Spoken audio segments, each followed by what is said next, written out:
Hey everyone, it's Thomas here. So I'm still building my music room and hopefully I can finish it in the next few weeks. And as you can probably hear, there's a lot of echo this part of the room. As I said, a very long room, and it's not treated. So that's why I'll treat it after I finish building the room, and hopefully it'll elevate my musical listening experience. All right, the Buchardt S400, very special speaker. Now, before I start, I just want to say thank you very much for the support you gave me on the Buchardt S300 video.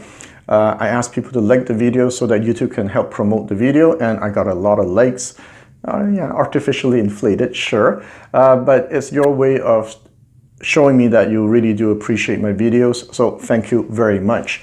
All right, so before we continue, I also want to mention that this is not going to be a review. Sean at Zero Fidelity made a video on the S400 already. He reviewed the speaker, and everything he said is spot on.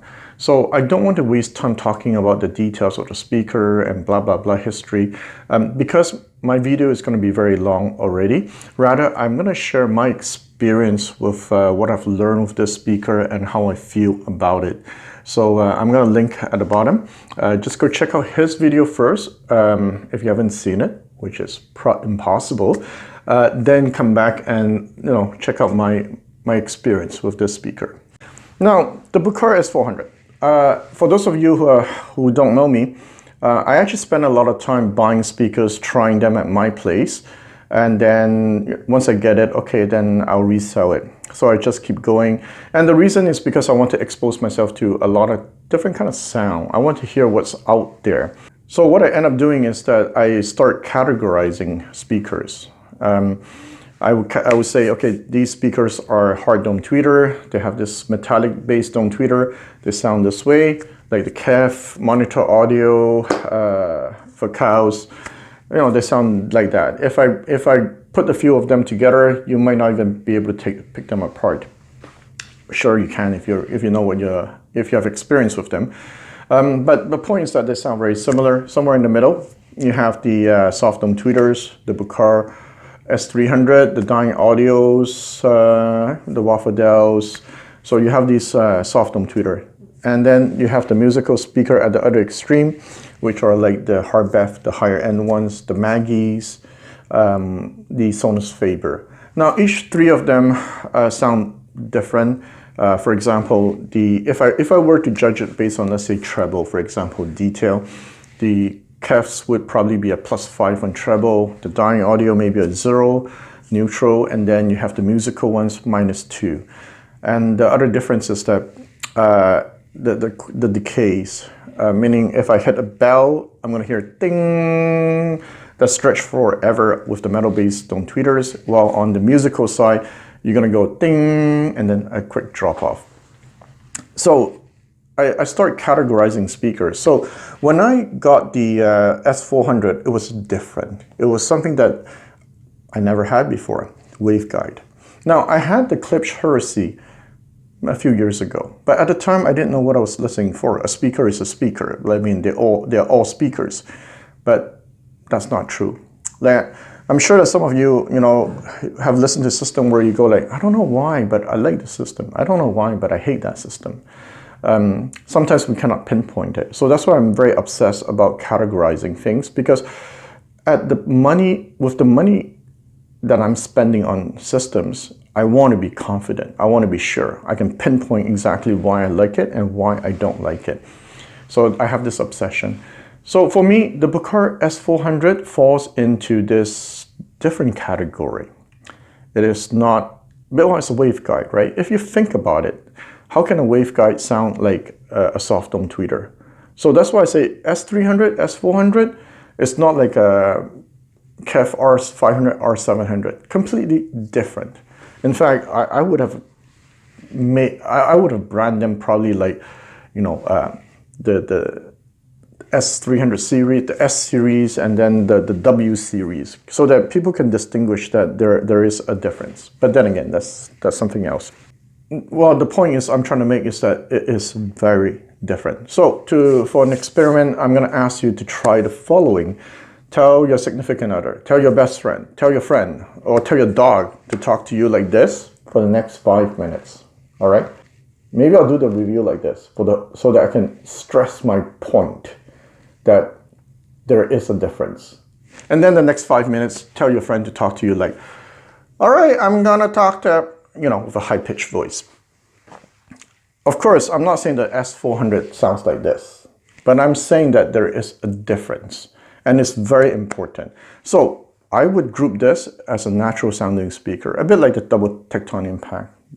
You have that quick decay, ding, dropped off. But the difference between this and a musical speaker, because both have that ding and quick drop off, is that the treble is not -2. The treble probably it's 0, +1, -1, depending on how you place it. So it has it's not bright. It has the sharpness. Well, sharpness is not the right word. Probably it has that certain shoutiness. Excuse me. It has that certain shoutiness, but in a good way, which I'll explain a bit later. So because it was so different than all the other speakers I listened to, I was like, wow, okay. I would say that this speaker will win over a lot of people because first of all, the bass is incredible on these speakers. I'm not going to go in detail the passive radiator, the back, and blah, blah, blah. I'm just going to say, there are times I would prefer this S400 over my Canton Reference 3.2, which I used to own. That's 7 times the price of this, actually maybe 8 times the price of this S400. That speaker can go down to 18 Hertz, the Canton. So the bass is incredible on it. But the problem with that speaker is that like any big speaker or high-end speaker, it needs to hit a certain volume. You need the room to be a certain size to shine, to really come to life. As someone with a family, I can't listen to my speakers loud at night. So I have to listen to them not too loud. And as a result, the bass is not always satisfying. The Buchardt S400, I can sit closer and the bass kicks in at lower volume. So that's why there are times where I prefer the S400 over even my Canton. It goes low, it has a lot of punch. It doesn't have the same power as S300. I mean, think about it, the S300 is significantly bigger. This is a small speaker, the S400, but it has very good bass. So I would say a lot of people, when they buy it, they'll be blown away just by the bass alone. Next, the amazing part about this speaker is Soundstage. It is crazy big. The Soundstage is wide, which I'll touch on a little bit more later on. Another thing that it's great about this speaker is the fact that it is a bit shouty, but in a good sense. Think of it this way. Imagine your favorite artist singing her song at the top of her lungs with all her heart and soul into when she sings that song. I mean, when you push the volume on this, it gives me that kind of feeling. Really that energy, dynamics that's coming from these speakers are very good. It's something that my other speakers cannot do. You try to push a KEF R700 in a room like this at loud volume, your ears will hurt. But with these speakers, it doesn't. And the fact that there's a certain projection, I guess I got to be careful about that. It's not like this, okay? But there is a certain energy pushing forward that it gives you that high, makes you want to dance. And I find it really enjoyable. In fact, for long listening session, I would take the S400 over the ELACs that I have. Short listening session, the ELACs are great. But they're metal based, well, those are ribbons actually. They're very bright. So I find myself enjoying the S400 more for long listening session. So let's summarize. The speaker has amazing bass. In fact, recently I got my hands on a pair of Dying Audio Special 40. It was loaned to me by a subscriber. That's the perks of having a YouTube channel. Anyway, even he agreed that the S400 wins when it comes to bass compared to the Special 40. He spent time with the S400 too. There are other things that the Special 40 does better than the S400, but when it comes to low end, the S400 is definitely better. Another thing the S400 is better is the soundstage, the width of the soundstage. It's very, very big, okay? It has a lot of energy, which my other speakers don't have. It's a different way of presenting sound. Its detail because I ran my tracks to listen, can I hear the clothes of the singer moving? Yes, it does. So it's detail. It has that quick decay. You hit it, ding, it drops off really fast. So it's more the natural kind of sounding speaker. It is a bit closer to the musical side as opposed to the analytical side. That is very important to know, okay? Because if you start comparing a LS50 to it, then you're missing the point. It's like you asking me, Thomas, I have $30,000. What kind of car should I buy? And if I show you these two pictures, your first reaction will be like, okay, maybe I should have specified more what kind of car I wanted. If you're into the KEF for kind of sound, if that's your kind of sound, this S400 might not work for you. Why is that important for me to bring up? Because after I spent time with it, I brought this speaker to all my friends' place. Now the S300 the video that I made on, I mentioned that all my friends loved it, not the S400. The S400, my friend who owns the Facalcanta, he said that, you know, the detail, it's just not enough for him. So for him, it was the deal breaker. Okay, fine. I mean, it is what it is. These kind of speakers are very, they take risk, okay? Dying audios, soft home tweeters, they're safe. So it appeals to a lot of people. But when you start taking risk and, you know, if you get things right, they jump level. So for people who like natural sounding speaker, people who like this kind of sound, right? That lots of energy, that's dynamic, but not overly dynamic because the soundstage is really anchored well. So it has a lot of advantage of horn, but not the shortcomings. Then this speaker is a wow speaker. Because besides him, all my other friends liked it. The owner of the Sonos favorite Ellipsa, I brought it over. It didn't pair well with his Paphos TT 35 watt. We needed to use the Paphos Logos to really bring the speaker to life. It's the first time I heard this S400 in a treated room. And, you know, I went over to listen to a Sonos favorite Ellipsa, right? You would expect me to spend all my time listening to it, but no, we spent probably as much time listening to the S400 as well as the Ellipsa, despite the fact that Ellipsa is probably 10 times the price of the S400, because all my friends were quite impressed with it. They were like, whoa, shoot, this is really good, and they wanted to take it home. What was impressive when I listened at that place was the soundstage. I say, okay, so the place has room now to let it breathe. And the fact that you can push the volume, that's where I felt that energy. I'm like, whoa, okay, so these speakers are impressive. And the vocals are really, really, they're not sweet, but they're very nice. I guess I don't know what the right word to describe them. See, dying audios are sweet, vocals are sweet. This one's, they're very, very nice, but I gotta think of a word to describe them.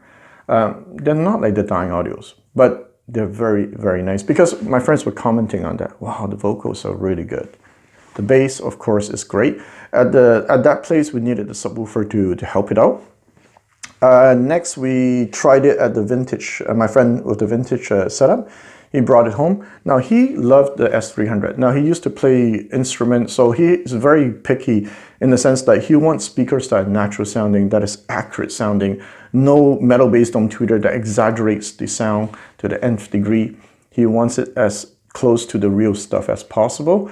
He loved the S300, but he liked the S400 even more. He said the S400 is a superior speaker than the S300.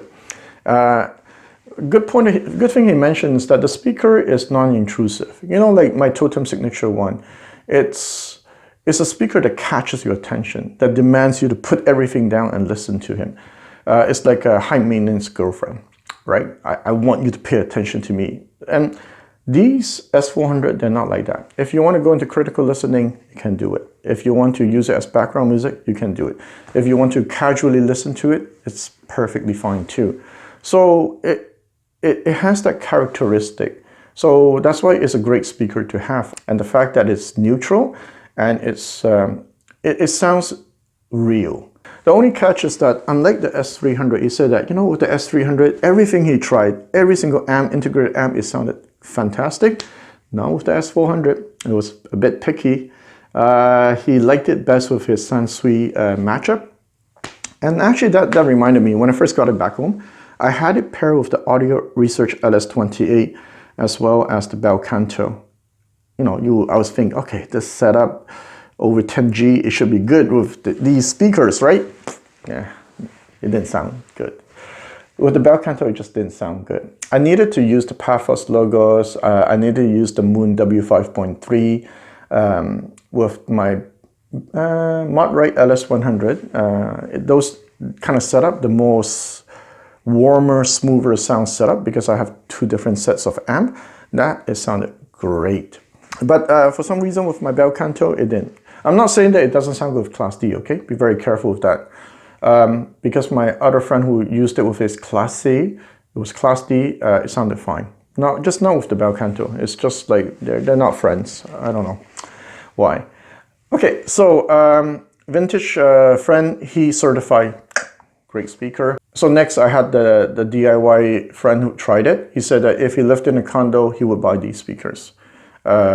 It's very good. The only thing he wished, he said that he wished the mid-range was a bit more forward. That's what he wished. But for him, it passes the test. He said that, yeah, these are definitely very good speakers. And finally, I brought it to I lent it to the Quad 989. For him, it blew him away.